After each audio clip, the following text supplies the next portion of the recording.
இயேசு கிறிஸ்துவில் பிரியமான சகோதர சகோதரிகளே,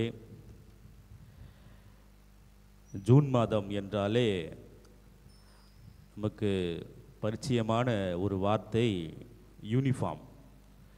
பசங்களுக்கு, படிக்கிற பிள்ளைகளுக்கு, மாணவனாக இருந்தாலும் சரி, மாணவியாக இருந்தாலும் சரி, அவர்களுக்கு யூனிஃபார்ம் எடுத்து கொடுக்கணும் என்பதிலே கவனமாக இருப்பார்கள். ஒவ்வொரு ஸ்கூலுக்கும் ஒவ்வொரு யூனிஃபார்ம் இருக்கும். பெட்டி செமினரி ஸ்கூலுக்கு ஒரு யூனிஃபார்ம் இருக்கும். அரசு வேலை வாய்ப்பு, அரசு பள்ளிக்கூடத்தில் ஒரு யூனிஃபார்ம், சீருடை இருக்கும். அதே போல் அவர்கள் தொழிலுக்கேற்ப அவருடைய சீருடை மாறுகின்றது. ஒரு போலீஸ் காவலர் என்றால் அவருக்குரிய சீருடை இருக்கின்றது. ஒரு ஓட்டுநர் டிரைவர் என்றால் அவருக்குரிய சீருடை இருக்கின்றது. ஒரு மருத்துவர் என்றால் அவருக்குரிய ஒரு உடை இருக்கின்றது. அதே போல் ஒரு அருட்சகோதரி என்றால் அவருக்குரிய ஒரு உடை. ஒரு குருவானவர் என்றால் அவருக்குரிய ஒரு உடை.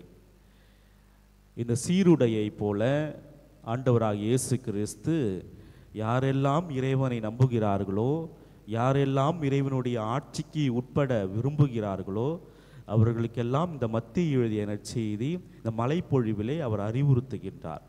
நீங்கள் கடவுளை நம்புகிறவர்களாக ஆனால் மனமாறி நற்செய்தியை நம்புங்கள், இறையரசு நெருங்கி வந்து விட்டது என்று தொடங்கிய அந்த மலை பிரசங்கம், ஏழையரின் உள்ளத்தோர் பேறு பெற்றோர் என்று தொடங்கிய அந்த பிரசங்கம் ஒவ்வொரு நாளும் ஒவ்வொரு மதிப்பீடுகளையும் அவர் தொடர்ந்து சொல்லி வருகின்றார்.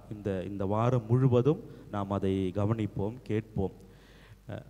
பகைவருக்கு அன்பு செலுத்துங்கள் என்று இன்று சொல்கிறார். நேற்று என்ன சொன்னார் என்றால், உங்களது மேலாடையை கேட்பவருக்கு உள்ளாடையையும் கொடுங்கள், தான தர்மம் செய்யுங்கள் என்று சொன்னார். ஞாயிற்றுக்கிழமை என்ன சொன்னார்? உங்களது வார்த்தை ஆம் என்றால் ஆம் என்று இருக்கட்டும், இல்லை என்றால் இல்லை என்றே இருக்கட்டும், உண்மையை பேசுங்கள் என்று சொன்னார். அதே போல மத்தேயு எழுதிய நற்செய்தி அதிகாரம் 5 இறை வார்த்தைகள் 30 முதல் 40 வரை, நீங்கள் ஒரு பெண்ணை இச்சையோடு பார்க்கின்ற பொழுதே அவளோடு நீங்கள் விபச்சாரம் செய்து விட்டீர்கள். எனவே உங்களது பார்வையிலே சுத்தமாக இருக்க வேண்டும், பரிசுத்தமாக இருக்க வேண்டும். உங்கள் வானக தந்தை எவ்வாறு இருக்கின்றாரோ, தூயவராக இருக்கின்றாரோ, அதே போல நீங்களும் நிறைவுள்ளவர்களாக மாற வேண்டும். அப்பொழுதுதான் நீங்கள் இறைவனுடைய ஆட்சியிலே இறையரசினுடைய மக்களாக மாற முடியும் என்று சொல்கின்றார். அன்புமிக்க சகோதர சகோதரிகளே, ஆண்டவர் எப்பொழுதும் நம்மை தன்னோடு அழைக்கின்ற கடவுளாக இருக்கின்றார். சுமை சுமந்து சோர்ந்து இருப்பவர்களே எல்லோரும் என்னிடம் வாருங்கள் என்று அழைக்கின்ற கடவுளாக இருக்கின்றார். இந்த அழைக்கின்ற கடவுளை நாம் சந்திக்கின்ற மக்களாக மாற வேண்டுமென்றால் இந்த அடிப்படை கிறிஸ்தவர்களுடைய அடிப்படை பண்புகளான பிறரை மன்னிப்பது, பிறருக்கு உதவி செய்வது, கடவுளை நோக்கி ஜெபிப்பது, எல்லோரிடமும் சமாதானமாக இருப்பது போன்ற அடிப்படை பண்புகளை நமது வாழ்க்கையிலே பின்பற்ற மறக்கக்கூடாது. இன்னொரு கடமை என்னவென்றால், நாம் இந்த மதிப்பீடுகளை நமது அடுத்த தலைமுறையினருக்கும் நாம் எடுத்து சொல்ல வேண்டிய கட்டாயம், கடமை, பொறுப்பு, உரிமை நமக்கு இருக்கின்றது என்பதை நாம் நினைவில் கொள்ள வேண்டும்.